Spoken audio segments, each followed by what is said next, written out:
Football Happy Hour on CBS Sports HQ presented by Caesars Sportsbook.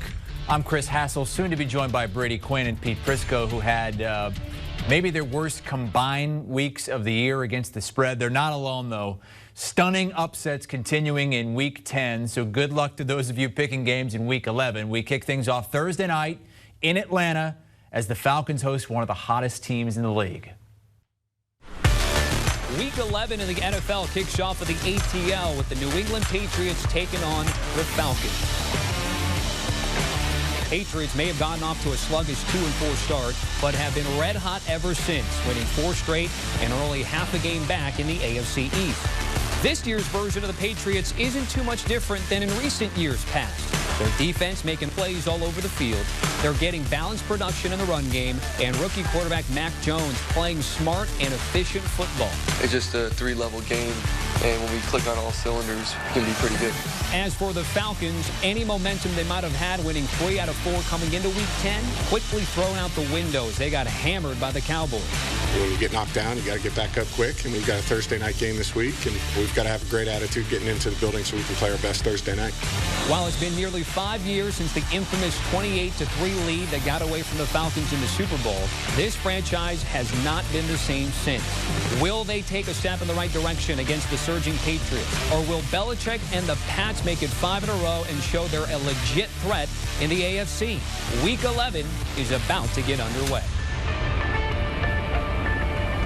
And it's only up from here. I'm Chris Hassel, joined by Brady Quinn and Pete Prisco. It's just one of those weeks, guys. It was awful. I was terrible. I wasn't much better. You were better, though. But I need to climb back into this thing, and this was not a week that helped in any fashion or form. You know what? I was 500 last week. I knew my picks were garbage last week when we had a lot of the same selections. Very similar. Is that when you knew? That's what that's exactly. Because you've been on it. You've been way down in the dumps. I've been 500. I was 500 going into last week, or after last week, and I just struggled mightily this week. I had no feel for what was. And here's how else you know the week was weird. Will Brinson had a winning week. Well, it was bound to happen, right? Wasn't it like he was like for the well, he called Monday night, which you were adamant. You thought the Rams were going to come back and win that. I did. The offensive line issues, which you like to dig in on, which you were adamant. It didn't happen. But, yeah. Well, the Rams didn't show up. Didn't play. All that money, all those players. There's a number of teams that didn't show up. Yeah, but all that money, hey, let's get the dream team together. Didn't show up. There's a Falcons team that forgot to show up versus Dallas last week. Indeed, they did. Yeah. But the Patriots did show up against the Cleveland Browns, and they are touchdown favorites in this one Thursday night against the Falcons. There's a hook on this one, 6.5.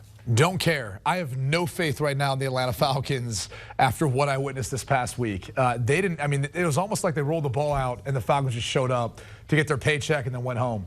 Matt Ryan played his worst game of the season, which is a little bit surprising too, considering how Dallas looked defensively 2 weeks ago, where Teddy Bridgewater and the Broncos did what they wanted. I thought Matt Ryan would come in there, it'd be a high-scoring affair, but that was only one-sided. So I have no faith whatsoever in the Falcons. I do think that not only the Patriots will put up some points in this one, I think the Falcons will as well. I don't think Matt Ryan will be that bad. Kind of a homecoming for him there, given that he plays college ball at BC. But I'm going to lay the 6.5 points, and I think it hits the over of that 47. I'm going to go with the Patriots as well. The Falcons disappointed me last week. I thought they would hang around in that game. The Patriots are ascending right now. Here's the other thing about the Falcons game. 7-3, 4th and 7 from the 32-yard line, and he goes for it. The momentum, they went down and got a touchdown, 14-3, the game's over.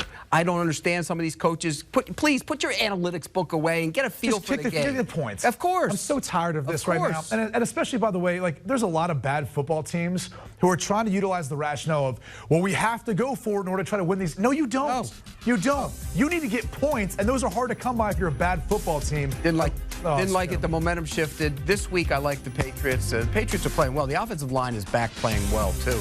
Having Trent Brown back really impacts what they can do up front. Mac Jones is he's not being asked to make a lot of, tough throws down the field, but he's making the throws he has to make. They're smart. They're scheming it up. Josh McDaniels, your old buddy, is doing a great job. I like the Patriots minus the points. Mac Jones, 4 consecutive wins, and they are favorites to win their 5th consecutive game Thursday night against the Falcons. Currently, Patriots in that 6th spot in the AFC. Let's move to the Sunday early afternoon games. And it's the Packers, 8-2 behind that great defense. Aaron Rodgers returned, but he didn't even throw a touchdown pass. It was the defense that shut out Russell Wilson. It's big game Kirk Cousins this week, though, Pete. You don't think I'm taking big game Kirk Cousins, do you? I fell for that a couple weeks ago. I'm done with that. Like you're done with the Lions, I'm done with big game Kirk Cousins. He played well last week. He really did. They played well as a team on the road against the Chargers, but this Packers defense is legitimate. And Joe Barry's done a great job with them. Guys have elevated their games. Lowry and Barnes and Kevin King's even playing well. Yep. The safeties are playing outstanding on the back end. So 2 best safeties in the NFL right now. That tandem is outstanding. And, you know, the Bills might have something to say about that. Don't care. I would say Amos and Darnell Savage are the 2 best. I'll give you that. I'll give you that. And the whole thing's working on that side of the ball. And we didn't get to see what the Packers could do last week on offense because I think Rodgers was a little rusty. And then he had the Aaron Jones injury. He's not there. Dylan will run the ball. They'll be fine. I'm taking the Packers. And they take full command of the division, start getting ready for the postseason. He's got him #1 in his power rankings. Yes, I do. As they should be right now. Yeah. I mean, it's kind of hard. I mean, one, they beat Arizona head-to-head. Arizona, though, they lose without Kyler Murray and DeAndre Hopkins isn't there. But I think it's fair to put them there right now. I think they've earned that right. I'm on the other side on this one, though. I think Minnesota's played a lot of close games this year where the game could have went one way or another. I like what I saw from Kirk Cousins. My only concern is the whole situation with Dalvin Cook. And I don't know if the NFL at some point is going to step in and do something where if he's not there, he's that big of a piece of their offense that I would go the other way on this one if all of a sudden he was put on the exempt list. But the reality is, what, your quarterback skills? You were ready for that. Oh, my God. He's been asking for it for weeks. I didn't ask for it this time. I know, but I'm giving it to you. There you go, Aaron Rodgers. He's playing pretty well, though. He is playing well. That guy. And look, the defense is playing better. But he's right. He's not Aaron Rodgers. But in this case, it's not like it's going to be a cakewalk for Aaron Rodgers. No, I don't think it's going to be a cakewalk either. So it's a close spread. I think it'll be a close game, and I'm going to take the 2.5 points here. But I'm going to go with the under, which I think you also like the under. A little lower scoring game. Lower scoring game. If they win, the Packers division's done, right? Well, you could make the case the division's done now. I think Minnesota's probably more playing for a wild card spot. But for sure, the division's done. I mean, as a sub-500 team, by the way, like the Vikings are the ones that I'm most intrigued by making a run for one of those 2 spots. Could be. Break goes here or there, they'd be, sitting pretty in that division even. How about the Saints and Eagles? Another game with wild card implications. The Saints 5-4. Eagles are sitting there 4-6, I believe, but they found the running game, and they look good some weeks. They do, and this one bothers me because I feel like if I did the quarterback scales here, it'd be Jalen Hurts. It's not Trevor Siemian. Correct. But I'm trusting Sean Payton and really their defense, being able to devise enough with Trevor Siemian to get some points, and their defense to be able to shut down that rushing attack that you alluded to. Even though I think Jalen Hurts has really continued to progress. I think he's putting himself in a position where you have to start legitimately looking at him as their franchise QB after this year, and not a position that I think the Eagles are looking for in the draft. So I'm going to go ahead. I'm going to take the 1.5. But I think it's a low-scoring game. I don't think we're going to see a ton of points in this one. I'm going to take the Saints. I think when you look at what they did last week, that terrible rough of the passer penalty. I mean, it kind of changed the whole feel of the game. They had a rough of the passer penalty, barely touched them. They had an interception in the end zone, terrible call, and I think that turned the game around. They got back into it. I was impressed with what they did, and I think they'll be able to move the ball here a little bit as well. I think it's low scoring, but you're right about Jalen Hurts. In the last 3 games, the Eagles are #1 in the league in points per drive. That's impressive. He's doing some really good things. Don't forget, they have those 3 first-round picks. Yep. And if they decide he's their franchise quarterback, they can start building around him. Particularly on defense, we're going to help. And get defense and some offensive, another offensive line. And Nick Sirianni deserves credit for the job he's done, I think, devising an offensive game plan. He's decided to take on that hat. He's doing a good job. And I think you look at Hurts, too, when they involve him in the rushing attack, how much better this team plays offensively. Like, that's one of the biggest keys for me, and that's what I'm most curious to see in this matchup is, as good as the Saints defense is in stopping the run, if they incorporate Hurts as a part of it, how does that level the playing field? It always equates the box count schematically and limits what you can do as a defense. Maybe we could have Taysom Hill running against Jalen Hurts. That would be exciting. Ooh, that'd be fun. Wow. Just what you want to see from quarterbacks. Run. Saints better win this. They've got the Bills and Cowboys coming up the next 2 games. If they lose this, they're back to 500 at 5-5. All right, Brady, where are you going to go here? You got the Lions. They came up with that tie. Not doing it. I don't care. Your Browns coming off that I told you last week, too. I told you what would happen. I didn't pick the Lions. I knew I'd end up losing that. They're taking baby steps. All right? It's baby steps slowly. And Mason Rudolph on the other side. Well, which is unfortunate because when we made our picks, we obviously didn't know that. Right. And I might have actually picked the Lions in that case. But I'm going with the Browns here. I'm laying the 10 points. It's a big spread. The Lions at times have been competitive, but I think this is a get back on track game for the Browns and Baker Mayfield, who, look, he looked awful. I mean, their offense looked awful. It wasn't just him. Clearly, the running back room was impacted too, but I think a lack of a couple players there due to COVID. But this is that game where I think they start to kind of turn some things around, get a win in the win column, a dominant one, and move forward with this one. But I like the Browns, and I think they put up a big number here too. They hit the over the 44.5. I was astounded that they got away from the run, the Browns, last week. First drive, Dearness Johnson, whoop, right down the field. Then they got away from it. It made no sense to me. It was a bad plan by Kevin Stefanski. They got to get back. Baker Mayfield played awful. They got to get back to running the football, and I think they will here.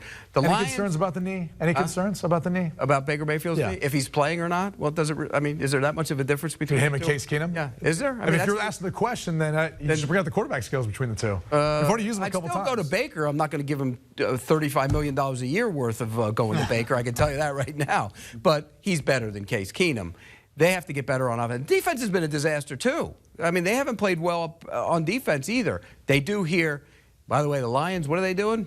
Back-to-back road games outside the division. Ooh. There you go. Take the Browns minus the points. That's lock confetti, right? Yeah. You also like the over there. I do.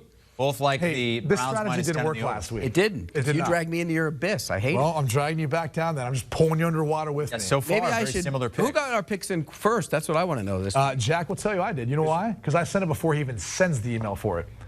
Yeah. Brady sends the picks before the lines are even out. He sends true. them Sunday. He sends them Sunday night. That's not true.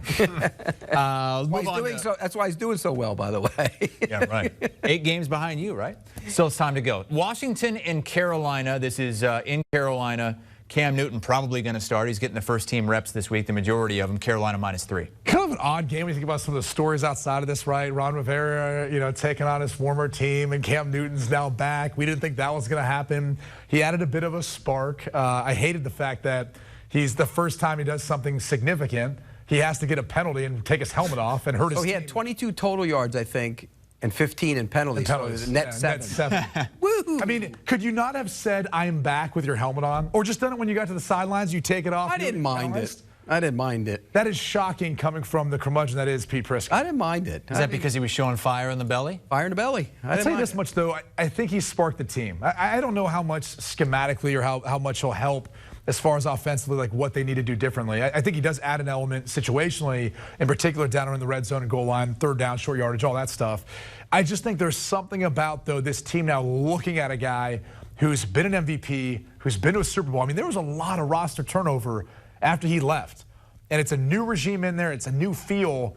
But I think you're getting these players now who are playing for him. So I love what I saw out of the Panthers last week. I'm going to go ahead and lay the 3 points. And I think it's in part because, look, Chase Young's out for the year. Taylor Heinicke, I'm just not buying into that consistently being able to win them football games the way they looked last week versus the Bucs. So maybe they'll prove me wrong, but I'm going to take the over. I think they hit the over of the 43 points here, but I'm going to lay the 3 points. The best thing about Cam Newton, he's not Sam Darnold. That's the best thing about him. He's not going to turn the football over like Sam was. Sam Darnold's been awful. They move on from him. P.J. Walker's not the answer. Play Cam Newton, I get it. And all they need him to do is manage the game. Their defense is really playing good football. They're improving week by week. They have a lot of young players. Just allow them to manage the game. And their offensive line, we've shown it on here before as the spinning top of the week one week. They're bad. And Cam Newton will help offset some of that by being able to move around and get outside. He's not what he used to be, but he can still do that. I like the Panthers in this game. I think Cam, like you said, gave him a spark last week. I think he's going to give him a spark this week. It's a lot of agreements, Pete. We only have one disagreement so far. Again, we're going to have a bad week. It's going to be a bad week. Panthers in that last wild card spot right now in the NFC. 49ers are very much in that mix now after the blowout win at home against the Rams. They are in Jacksonville, another very winnable game. Yeah, Pete's going to basically tell you why Jacksonville's going to keep this one close because of the rush defense and all that.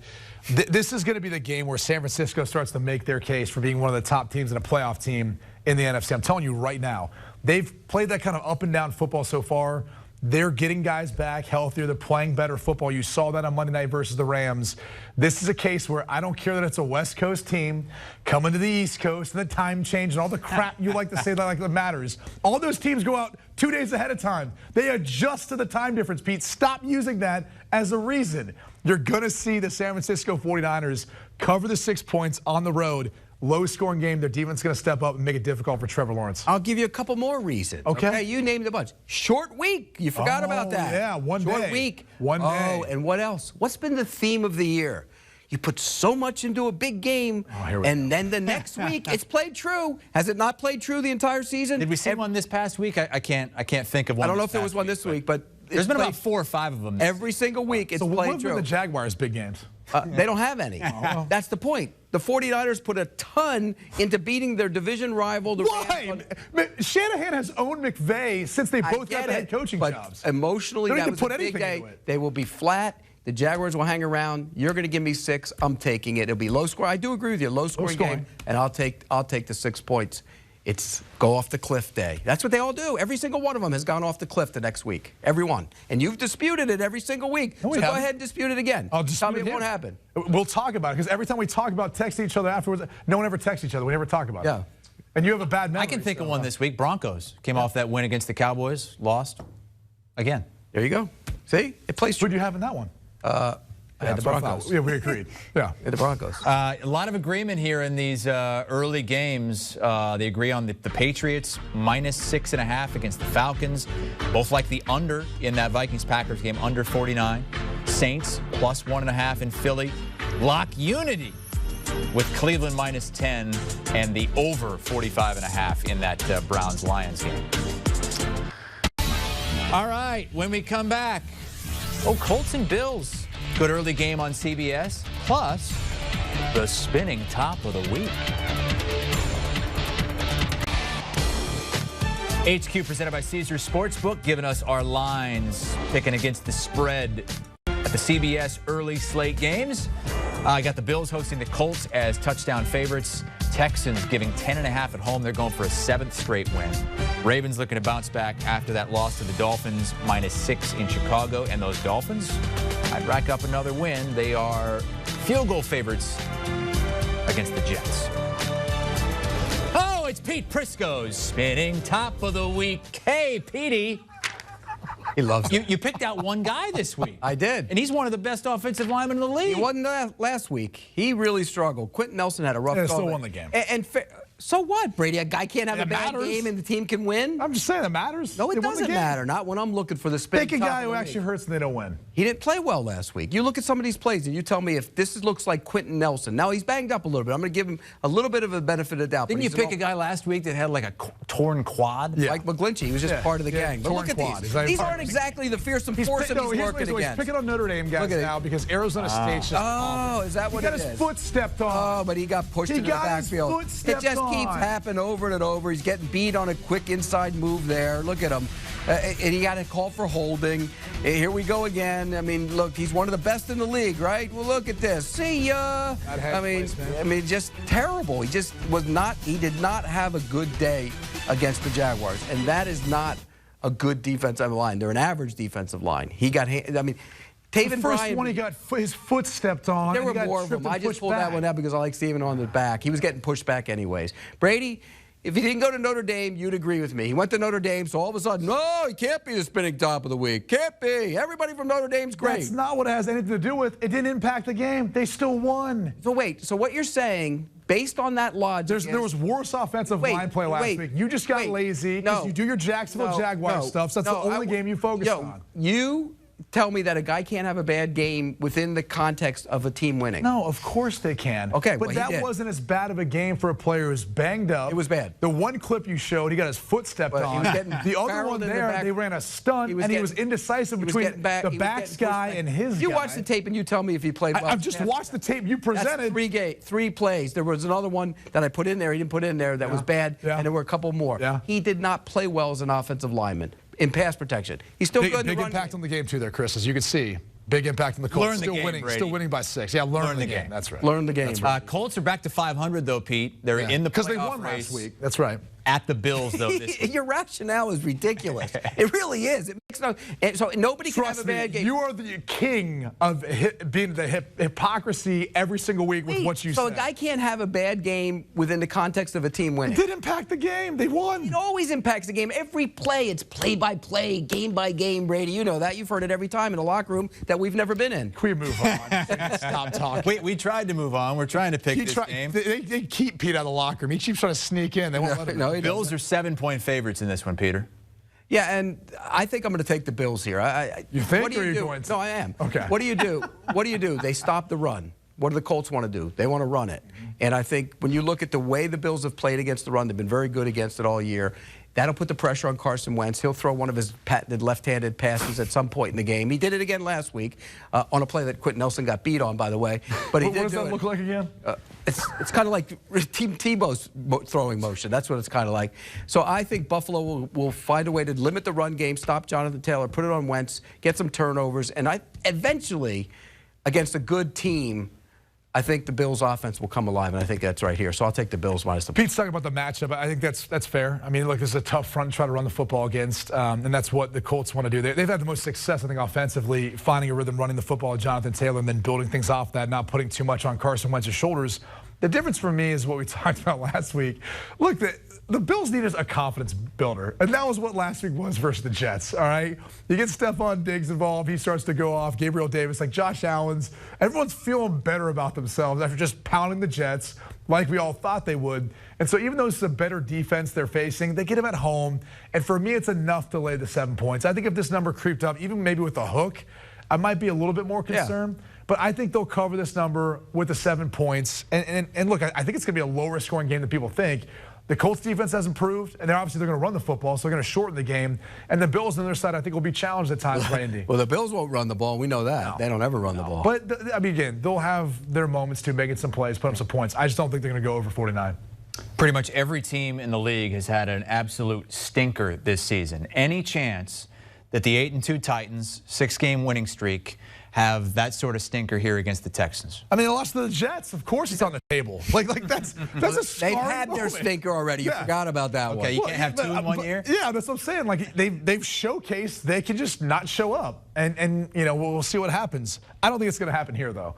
I'll lay the 10.5 points. You know, you always worry at times like a divisional opponent because of the familiarity and of personnel and scheme, but I feel pretty comfortable that the Titans are, in particular on defense, are playing some good football. So I'll lay the 10.5. I do think it will end up hitting the over. I think the Texans will have their moments to put up some points, but higher scoring game, at least than this number looks like, but I'll lay the 10.5. The Titans should dominate.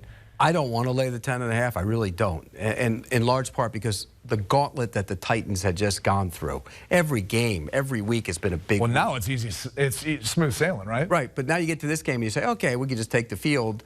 And it is at home. It'll help them a little bit. It's not like when the Bengals beat the Ravens and went on the road and they got caught up in it. But I wanted to take the Texans.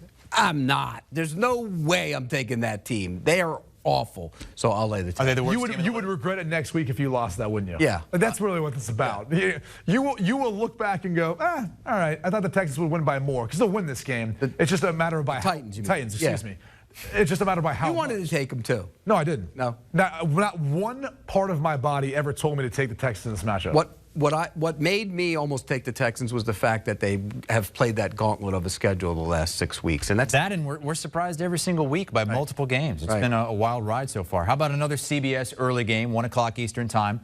6-3 Ravens, another team coming off a head-scratching defeat. They're in Chicago. The Ravens have extra time, though, to try to figure out what the heck happened versus Miami in South Florida. I'm just concerned, though, that now maybe that's the game plan. And that's the blueprint to limit any sort of offensive production, get to Lamar Jackson, pressuring him all game long and flustering him. I mean, he seemed legitimately flustered by what Brian Flores put together defensively.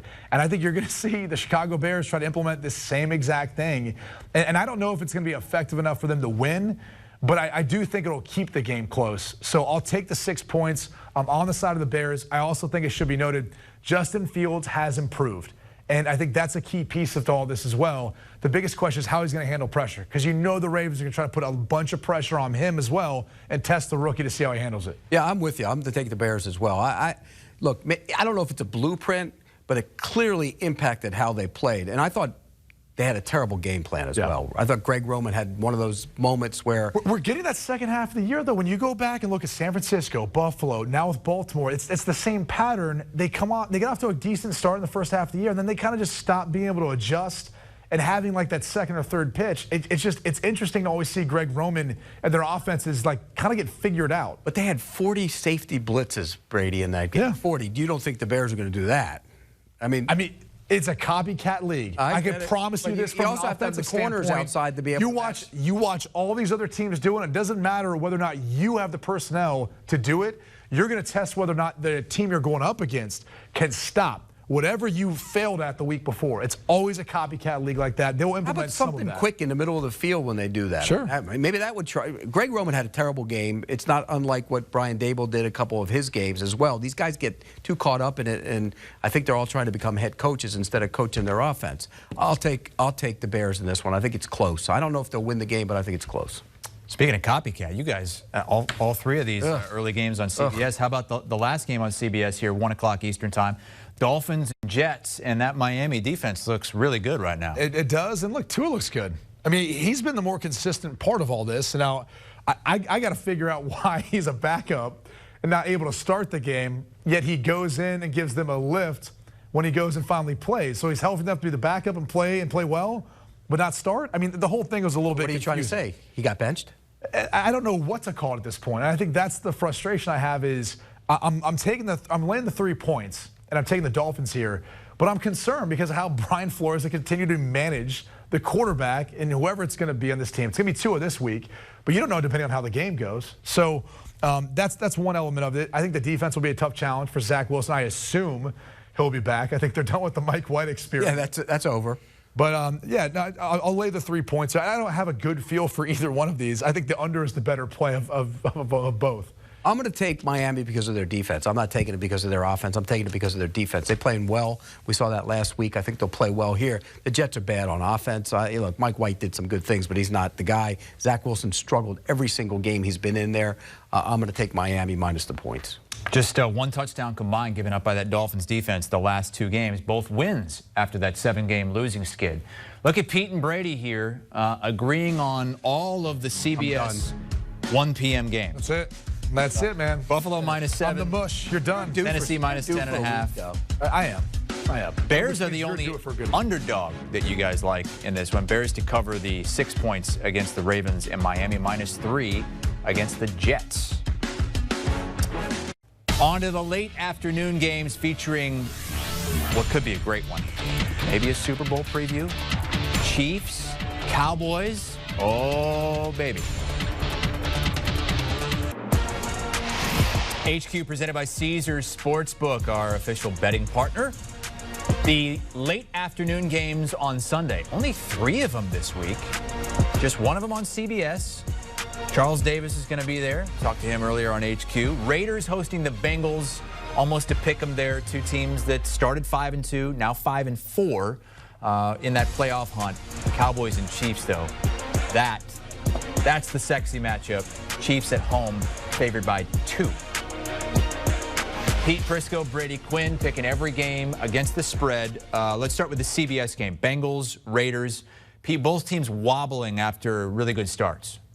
And one of them had a good week despite the fact that they had a bye. 2 teams in the division lost and 1 tied. I mean, they sat back AFC North and watched the whole division kind of get real clumped up in there. So I think the Bengals they felt good about their young team. They felt really good about themselves against the Ravens.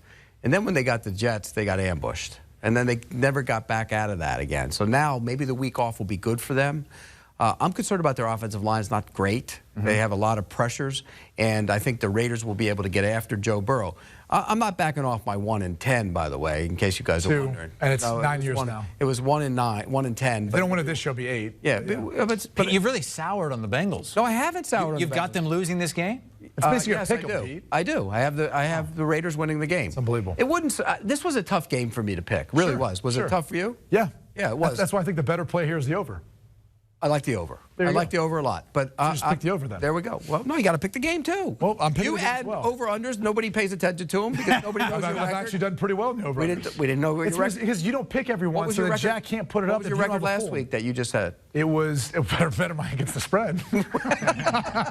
It wasn't plus 500 though. It was not. Okay. It was not. So it was a I bad would week. be doing so good about it. You haven't had a winning week with the over. You haven't had a winning week with the over-unders until that. Remember the fake 14-2, real 13-3? 13-3. He hasn't had a winning week since. He hasn't had a winning week since. Well, that's not true. I was 10-4 the week before, Pete. With the over-unders? Yes. Okay, so you had one in about 6 weeks. Okay. Unbelievable. Okay, but this game will be over. I'm with you. I'm in agreement with you on that. So I like the over, but I think the Raiders will be able to pressure Burrow into a couple turnovers, and that'll be the difference in the game. Wow. All right. I mean, look, I'm on the same side here only because I think it was probably a wake-up call for the Raiders the way they play versus the Chiefs at home. And I think this is a home game pick for me. I think these two teams are that close. When you look at defensively, I think how the Bengals match up versus the Raiders offense and vice versa, how the Bengals offense matches up for the Raiders defense, which is improved, but not where it needs to be. Bounce back game, though, for Derek Carr, who's had a good year out, all things considered. Outside of all that, hopefully Deshaun Jackson understands which way he's running this week. I'm not sure. What is he doing? I don't know. But it's basically a pick 'em. As I've said, I like the over better. I think a lot of points being scored on this one, more so than the spread. But I'll take the point and the home underdog here in the Las Vegas. One thing that happened to the Bengals is guys who were playing really well early in the season kind of tailed off in the last couple of weeks. Like Logan Wilson was playing Pro Bowl level linebacker. He tailed off. Bates, the safety, he tailed off. Guys have tailed off. They got to pick it back up. And maybe the bye week came at a good time for the Bengals, but I'm still going to take it. I always worry about rust, though, too, and especially when you're on the road for whatever reason off buys. Yeah. That was always something I just remember. It felt like it took you a little while to get back into the flow of things. Happened with the Bucs. You know, had that loss going into the bye week, and then and they never got back. Haven't recovered yet. No. Brady, last week, according to Jack, our producer, you were 7-7 over under. So yes, better than your against the spread. Yeah, well, not over 500 though. Well, I'm just telling you what you told me. You were under 500. Well, the way this year's now gone. I started this again. The way this year's gone, Pete. That's how I feel every week. Let's move on. Sure 4:25 Eastern Time games. There's two of them. Headlined by the Cowboys and the Chiefs. This is in Kansas City. Chiefs favored by 2. Highest total of the week at 55.5. I'm probably going to regret this pick, but I do have to start differentiating my picks from Pete. Even though I got them in before, I figured he was going to take the Chiefs because of what they did to the Las Vegas Raiders last week. So I'm on the side of the Cowboys here. I think they're starting to kind of put it back together after whatever you want to call that game versus the Denver Broncos, just pounding the Atlanta Falcons. This will be, to me, not as high scoring of a game that everyone's anticipating. I like the under 55.5. But I think it's 1-2. It's going to be close. It's going to come down to the final possession of the game. I'm going to take the 2 points in Dallas because I think both these offenses are very similar. But we've seen more consistency from the Dallas Cowboys this season offensively than I think we have from the Chiefs, even though last week was a step in the right direction of what the Chiefs have been wanting all year long. I don't think it's going to be quite as easy as it was versus the Raiders last week with the way Andy Reid drew some things up. You got to give the Chiefs credit for actually realizing what they needed to do, and that was start by running the ball, get the ball to Kelsey in the middle of the field, then that will open up everything else. And it did. It worked to perfection. Now stay with it. When teams play back, do that again. You can't go for the home run every single play. It's worked a lot of the time, but you have to be consistent in moving the football. And teams have played, you've seen it, they play that. But they did some creative stuff. The screens, the way they put Kelsey in the backfield and then release them back out and find some open space in the zone. But still, you had to run it. You hadn't seen that from Andy Reid this season, though. It was almost like they finally brought out the second half. So you think Andy Reid's got stale? I don't know if it was so much stale. I think they've been trying to figure out their game plan or formula for success with what defenses have been, basically showing them or giving them so far. And they've had a hard time doing that. Whereas Dallas doesn't struggle with that. Why? Because they run the football. Like they're not. Correct. They've got Zeke Elliott. They've got a backfield with Pollard where they're saying we want to run the football. And that's where I think the Kansas City Chiefs are. You don't really look at themselves as a team that's going to run the football. They want to utilize Patrick Mahomes' arm. Huh. That's the biggest difference. The running back was over 100 yards receiving the other day. That's all you need to know. And he made a great play on the catch and goal in the end zone. So I think the Chiefs are the play here. But I'm being a fish when I say this because I think this game's going to be high scoring. And, you know, those guys joke around. They call me PD Public. Well, that's a PD Public pick by going over. But I can't see these two slowing each other down. I really don't. I don't see it happening. I don't think the Cowboys' defense is nearly as good as people portray it, just like Diggs. Well, it's not going to be as good as it was last week. And like Diggs isn't as good as people portray him as being. He's a good ball hawk, but he's not great in coverage. I think there's going to be situations where both teams get big plays. So I think it's going over the total, and I'm going to take the Chiefs to win the game outright and cover the number. Would this be the most interesting Super Bowl matchup? Interesting? No, the most interesting would be Rodgers and Mahomes, or Brady and Mahomes again. I think that's the most interesting. From a fan standpoint, it's Steelers-Cowboys. Right. No doubt. That's it. I don't want to see the Steelers. I mean, come on. I'm not saying you want to see them. You're asking me. I wouldn't be interested in that. From a fan standpoint, you know, you've been around the league. Well, you're a little older. You want to see that because that's more. I don't want to see it. Bloods of the NFL. I don't want to see that. I want to see two teams that throw it around. I don't want to see that. So you want to see Packers Chiefs. You know what? Packers, we're missing Bucks. the obvious one here. If Bill Belichick keeps going the way they're going, if Tom Brady could lead the Bucks and Patriots, that would be. Mac Jones versus Tom Brady. It would be tantalizing. How about the Buffalo Bills getting back to the Super Bowl? There you go. That would be winning one. Yeah, feel good that story. would be, yeah. No question about it. Let's move on to the other late afternoon game on Sunday. The Cardinals and the Seahawks. Russell Wilson's back. It's pretty obvious now the Cardinals need Kyler Murray back. They do need Kyler Murray back. They need Hopkins back. I think they need everyone back they can, at least the way the Seahawks defense played. They played really well versus Green Bay. I know they didn't win, and we can talk about Russell Wilson and the way he played. Clearly, the finger was bothering him. And I think it's going to take some time before he's able to feel comfortable and then confident throwing the football the way he was accustomed to, or I really should say dealing with the new normal. Like, I went through this injury. Now, for me, I had to be out for 6 weeks, have 2 pins put in. That was the end of our season. We weren't going to the playoffs, so I had an entire offseason to kind of adjust and adapt to it. To be honest with you, it never felt the same again. It always felt different. To this day, it feels different. He's going to have to deal with whatever he needs to do, whether it's taping it, a glove, whatever combination of things to get through the season until it starts to feel more normal to him. But his accuracy it struggled, whether it was short, intermediate, deep. And I think the one thing you saw, too, is he's got a strong arm. And that ball was not jumping off his hand.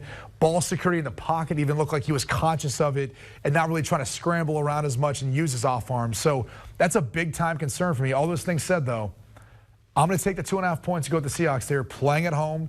After this game, if you look at the rest of their schedule, they could start to make a run here, but they really need to get this one. So low-scoring game. I'll take the 2.5 in the Seahawks. Did you ever remember a game named Operation? You remember it? Of course.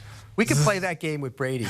We play it, you know, in the green room. Could you operate on the hand? No, but in this on Sunday, it's usually like internal organs. Yes, every Sunday we sit there in the green room and somebody will get an injury. I go, Brady had that one too, and Brady had that one too.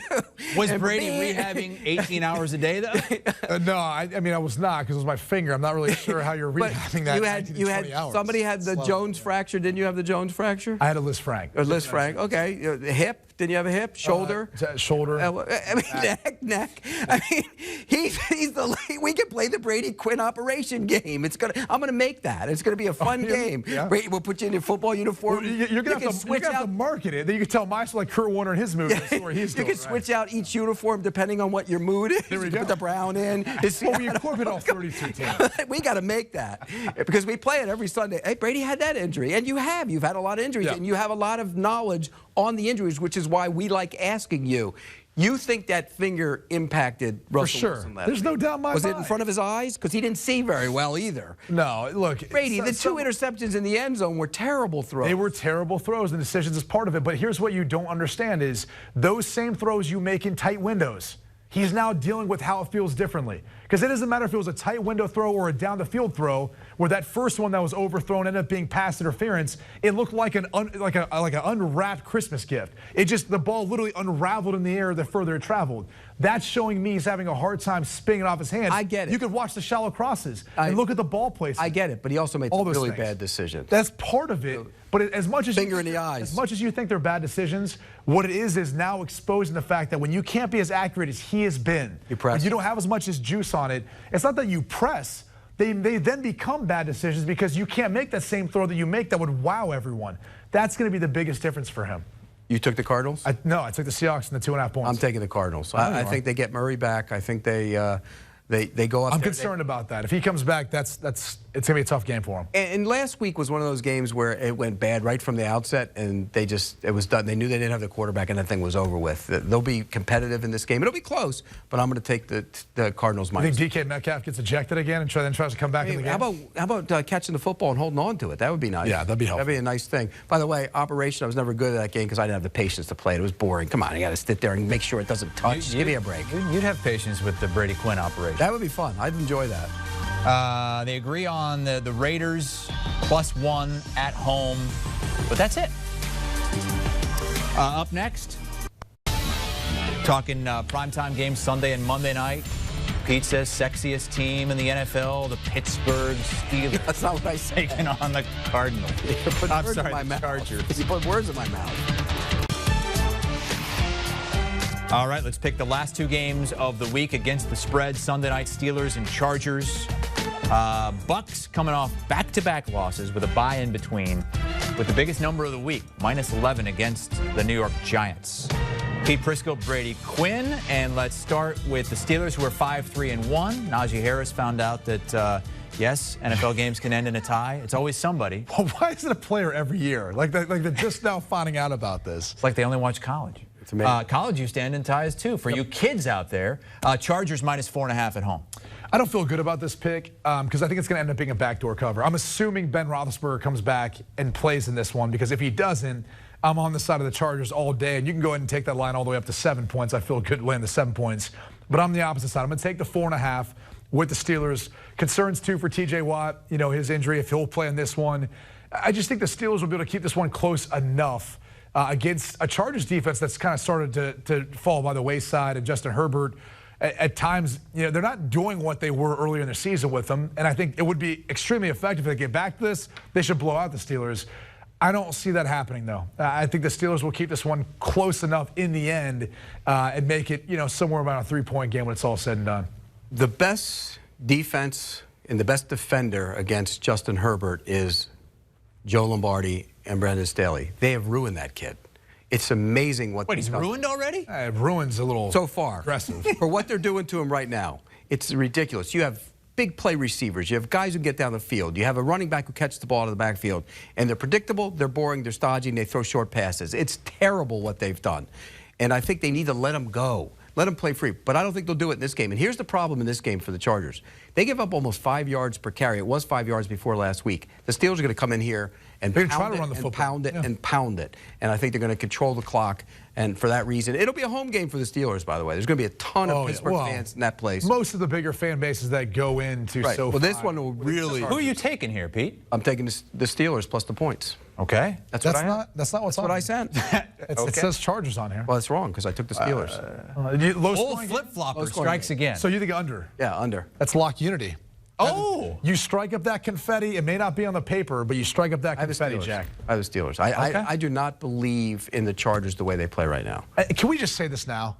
If Ben doesn't play in this game for whatever reason, all right, let us change the Chargers. I'm not taking Mason Rudolph ever. No. That's like the Lions. I'm not. You with the Lions. I'm not taking Mason. The good thing for the Steelers, though, is they do have already the replacement for Ben Roethlisberger in-house. All right, he plays for the Pittsburgh Panthers, though, who share the same facility. He might be long gone by the time they pick. I don't know. We'll see. Maybe the Steelers make a move to get him. I'm just telling you right now. Kenny Pickett should be the guy to replace That would be Roethlisberger. great for the Steelers. He's like a young Ben Roethlisberger. He's not as tall. Yeah, I love him. I love the way he plays.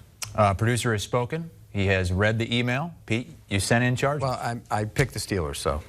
Okay. No, I did. Maybe I sent that in on the email, but when I do my actual picks, I pick the Steelers. These are your actual picks, and I'm not going to make the joke. You're beating us. I'm not going to make the joke. Let's move to the largest spread of the week. It's the last game of the week, Monday night. Giants at the Bucks. Tampa coming off back-to-back losses and giving 11. Yeah, it's way too many points for me to take the Bucks here, especially the way they played. In particular, look, Tom Brady's turned the football over too much. Bottom line, the defense isn't playing the same.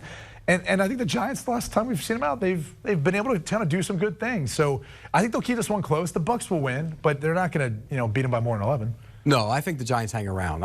Look, the Bucks didn't show me anything last week. Nothing. Tom Brady got out of jumpy. the bye, mind you. He got jumpy. And when he gets jumpy, when there's pressure, and we know the Giants have pressured him in the past in his career, when he gets jumpy, he's not the same guy. He starts getting pouty, and he goes to the sideline. Lower his eye level? Oh, his eye level yeah, he starts pouting. He becomes like a baby on the field when he gets pressure, and they got pressure. I think the Giants will get pressure, and plus the Bucs aren't very good on defense right now. No, not right now. So I'm going to take the 11 points. I think this game's going to be really close, like within a field goal to 6-7 points. I like the under too. I don't think there's going to be a ton of scoring in this one. The way the Bucs offense looked, I think they'll have a hard time versus the Giants. I think the Giants will score a little bit. You can't rope me into picking all the over-unders. That's fine. Like you do. I can see it being like a 23-20 game. I don't want to go there. It's fine. It'd be 4-11. They never gave us the lock unity confetti anyway, so. No, they didn't. They didn't. Bucs going to turn this around before the end of the season, you think, Pete? But they got to get guys back. Antonio Brown could be back for this one. And the secondary's been banged up all year. I mean, they got to get guys back. Remember last year they struggled in a big way before that secondary started playing well into December and into the postseason. I almost wonder if they don't mind not being the #1 overall seed because, last year they went that long, hard road to get there. And so, they're going to win the division. They'll win the NFC South. And so they get to host that first wild card round playoff game. But I almost wonder if they're crazy enough to not mind that. Sean Payton said that to me in the summer. He said, you know what? There might be something to being the team that gets hot at the right time rather than the team that has the home field. Lock unity. Steelers plus 4.5 and the under in LA against the Chargers. And they like the Giants against the Buccaneers plus 11. There it is. There we go. There it is. Hopefully a better week this week. Huh? 2 teams on buys this week, the Broncos and Rams. If we don't have a good week this week, I'm doing an operation. I'm taking your brain out. Want a sports network that delivers everything that matters about the game? The highlights, the picks, the instant analysis. No yelling, no fake debates, no politics. Hit the subscribe button and never miss a moment.